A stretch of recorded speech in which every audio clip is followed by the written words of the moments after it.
confirmation. Very good afternoon. Golf Juliet Sierra Charlie Alpha. Golf Juliet Sierra Charlie Alpha, Coventry information, your readability 5. Taxi holding point Juliet for runway 23 left hand circuit, QNH 1020. Taxi holding point Juliet, runway 23 left hand circuit, QNH 1020, Golf Charlie Alpha. Plans first proposed in February 2021 to build an electric battery producing gigafactory on the site currently occupied by Coventry Airport will take a large step towards finalisation in just over 2 weeks' time.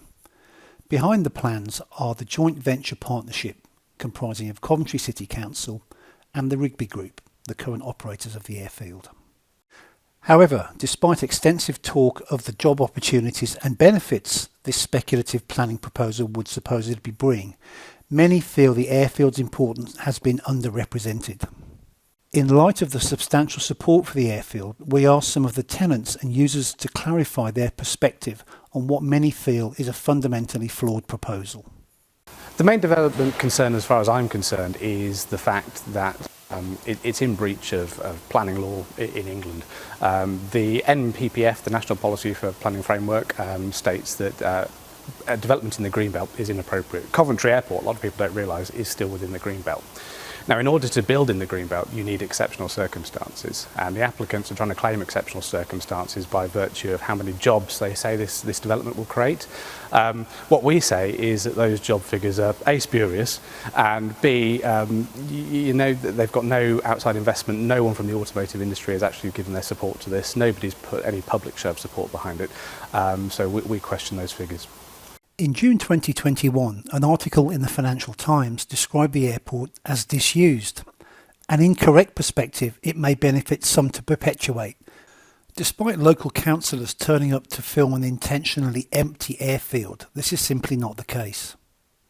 The club is very active. Our membership stands at just under 200 members, all of whom want the airport to remain open and fully operational as an airport.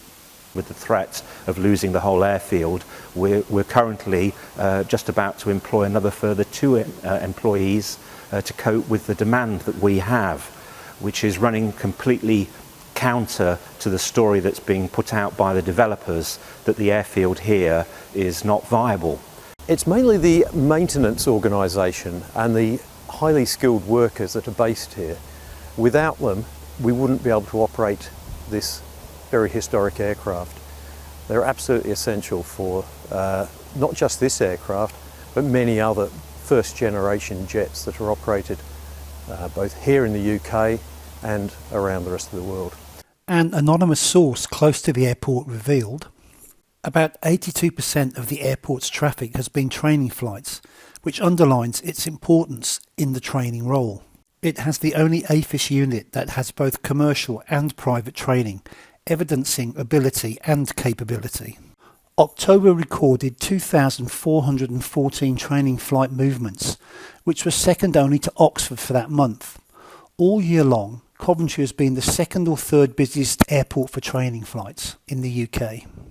Not bad when you consider the bizarre decision to shut the airport on Sundays and Mondays, an operational anomaly most of the flight training providers need not endure. It's a pity that when people consider this aircraft as, this airport as disused. It's far from disused. It's very busy.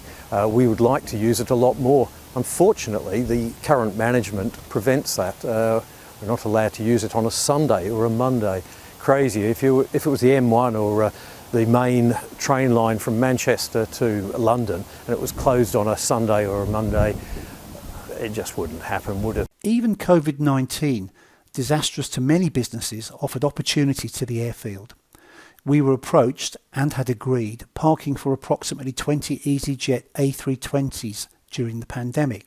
Those aircraft would have completely turned the financial situation around, but the owners put a stop to that. It's easy to understand those who claim the airfield is being deliberately run into the ground.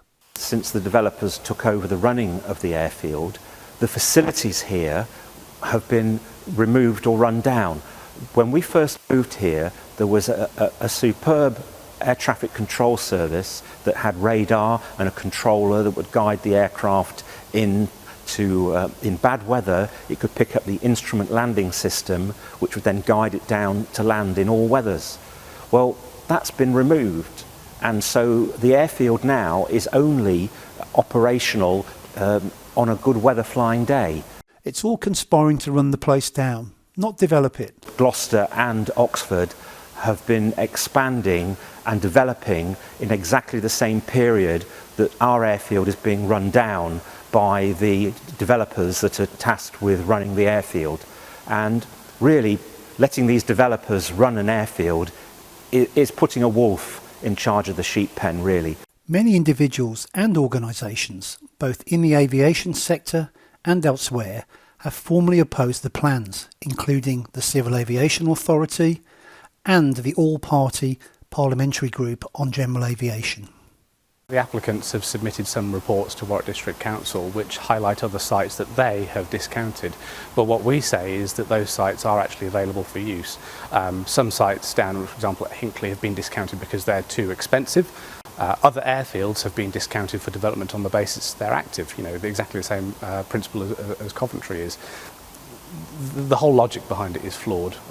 So for the community, they don't need to have an either-or solution. What we could do is we can retain the airfield, keep the jobs here, the highly skilled jobs that are here, keep aviation at Coventry, and put those jobs still within the local area, but at a brownfield site or another site that needs ready to be redeveloped that isn't going to cost jobs. We welcome increased job opportunities for the area, of course we do. However, the Gigafactory can be built on other brownfield sites available locally. That will avoid the destruction of the greenbelt land. Destroying a nationally important piece of infrastructure that cannot be relocated anywhere else would be a tragic waste. There's potential research could have been done in terms of alternative sites for this Gigafactory for a start. If you look at the JLL consultation, they did the research into it.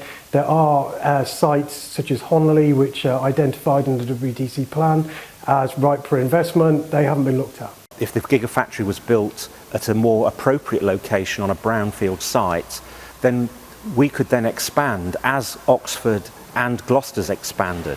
There are many areas around here that could have a battery plant rather than destroy this asset. Once this asset's gone, once this runway's gone, it's gone forever. We won't be building another runway. And as a pilot, every pilot likes to look back and give back to the next generation, and the next generation won't have facilities like this. And by Warwick District Council approving plans like this, they are setting a terrible precedent. It then gives rise for future development, A, in the Greenbelt, and B, for other councils to redevelop airfields quite readily. Without airfields, being an island, we'll soon run out of pilots, we soon won't have an industry. Redevelopment would negatively impact a whole host of airfield users, whose contributions to the community, economy and aviation sector in general have often seemed overlooked. We would lose the aviation side. Well, probably about 70% of aviation business will go because we rely on walk-ins, and the fact we're attached to AMAT Flying Academy means we get a continuity of business. Our members of staff are local, that we're all within 5 to 10 miles commuting. The nearest place would be Wellesbourne, which is a bit unreasonable for commuting. It's a 30 to 40 minute drive from here, and that knocks off a lot of time of the day, business time for the day for our staff. We're supplying to the NHS and care homes as well on the other side for Synos Limited. We're supplying these tools, chillers. So 2 hours a day for each member of staff for 6 hours. That could be another chiller bill which goes into that important arena. Well, if Coventry gets developed into a factory, the Nimrod would be scuppered really. We are dependent on this airfield. We can't move the aircraft, it can't fly any longer even though the engines run. So we would have to consider moving, and the idea of moving this aircraft by road, taking it apart and reassembling it would really be quite prohibitive, very costly indeed. Well, we'd have to close. There's no doubt about that one. Looking at the plans itself, the car park will just basically bulldoze the whole of the cafe, and then obviously we'd have to move out, relocate, find somewhere completely different to start up, and obviously it won't be a themed cafe then. It will just be a regular cafe, and it's like, well, there's already plenty of those around, so I just can't see the business continuing. One such tenant is Coventry Aeroplane Club, the site's oldest operator, having been on the airport for 73 years. They celebrate their 90th anniversary this year. Closing Coventry Airport will be a disaster, not only for our club but for all the other businesses that are also based on the site as well. Over the years, the Midlands have lost a huge number of airfields. For an example, for a 40-mile radius of Coventry, there have been 36 airfields repurposed for other activities.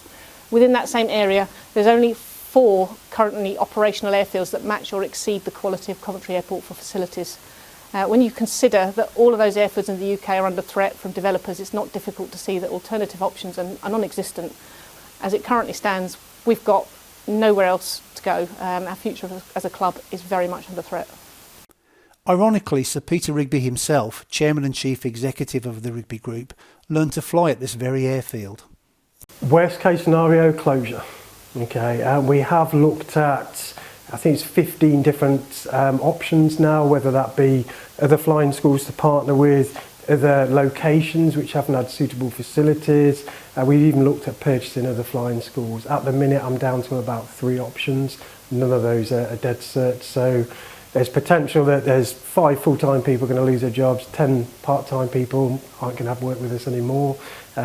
Customers will be affected, suppliers will be affected. Morgan Thomas is one such student pilot who lives locally and is learning to fly at the airport. I'm also doing flying lessons towards my PPL.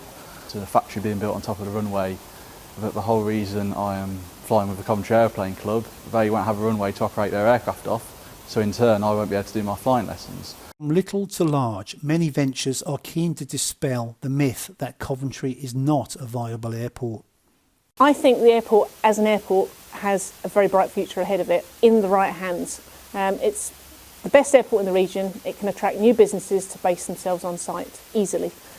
If another site was found for the Gigafactory, then the problem would go away in terms of the airfield and the Gigafactory could work hand in hand. That's basically our argument.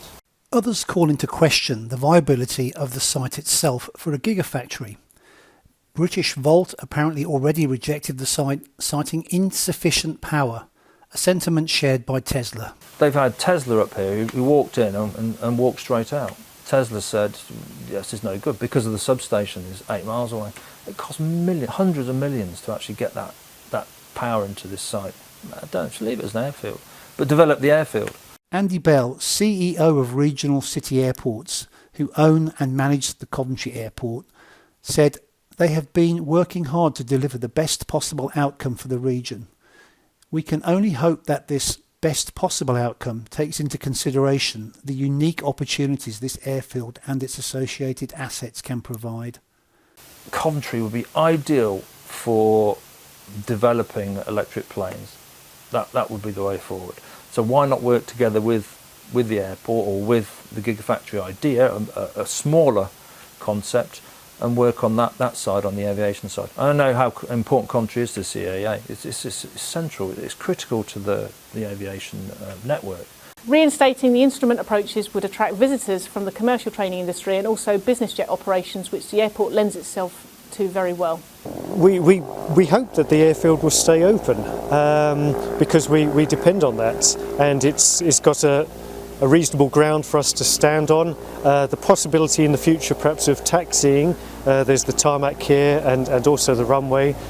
We would like to get the aircraft into a taxiing position because all the engines run.